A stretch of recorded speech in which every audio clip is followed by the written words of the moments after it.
یعنی خزرج میں اوس کے سردار تھے سعد ابن معاذ، وہ تو خندق میں شہید ہو گئے تھے، یہ خزرج کے سردار۔ بعد میں حضرت عمر کی بھی بیعت انہوں نے کی، لیکن کسی نے ان کو قتل نہیں کروایا۔ یہ تو بعد میں دھونس زبردستی شروع ہو گئی تو ملوکیت کے اندر۔ حضرت علی نے بھی نہیں کیا تھا خوارج کو، جب وہ حضرت علی کے فوجیوں کو قتل کرنا شروع ہوئے تو ایز اے لاسٹ ریزارٹ جن لوگوں نے جتھا بنایا، چاہے خوارج ہو چاہے جمل ہو صفین، وہ جتھا بنانے کے اوپر ہوا، ریٹ آف دی گورنمنٹ کو چیلنج کرنا ہے۔ اب بخاری مسلم کے آگے الفاظ ہیں کہ جب یہ بیعت ہو گئی تو 6 مہینے تک حضرت علی نے بیعت نہیں کی۔ علی کے دل میں یہ دکھ تھا کہ انہوں نے مجھے کیوں نہیں مشورے میں شامل کیا، ہم اہل بیعت ہیں۔ ان 6 مہینوں میں حضرت فاطمہ بھی بیمار ہوئی، فوت ہو گئی۔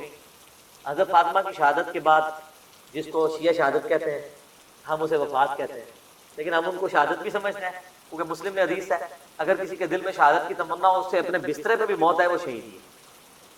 ان معنوں میں شہادت کہتے ہیں، ویسے نیچرل ڈیتھ ہوئی ہوئی۔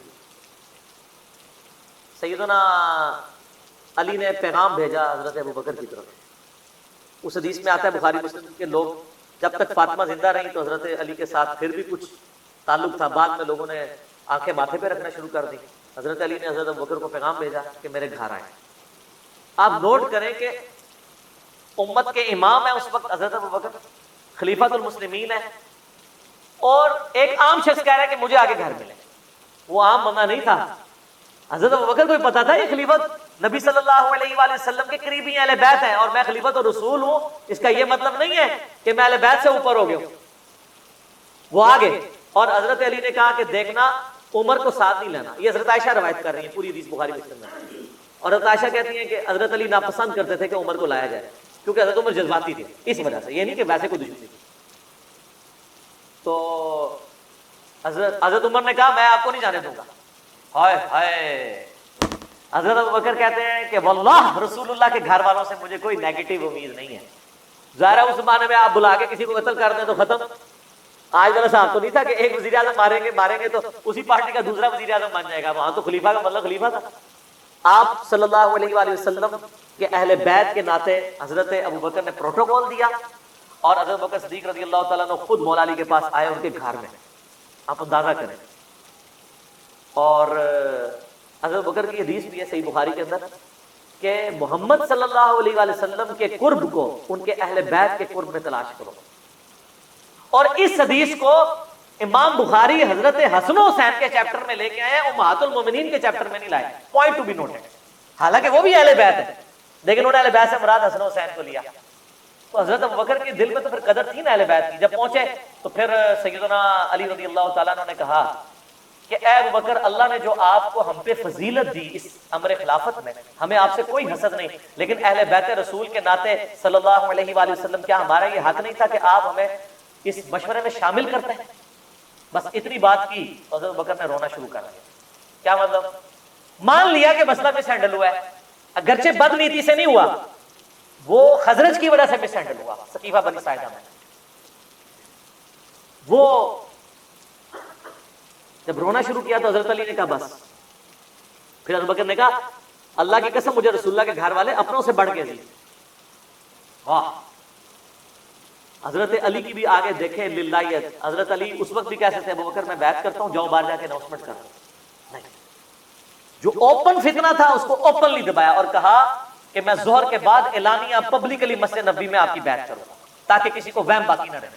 بخاری مسلم کے الفاظ ہیں، ظہر کی نماز کے بعد حضرت ابوبکر ممبر پہ چڑھے، خطبہ دیا اور حضرت علی کی بیعت میں ڈیلے کی وجہ بیان کی، اور اس کے بعد حضرت علی ممبر پہ چڑھے اور انہوں نے حضرت ابوبکر کے فضائل بیان کیے۔ حضرت ابوبکر نے حضرت علی کے فضائل بیان کیے اور حضرت علی نے حضرت ابوبکر کے، اور پھر کہا کہ میں بیعت کرتا ہوں۔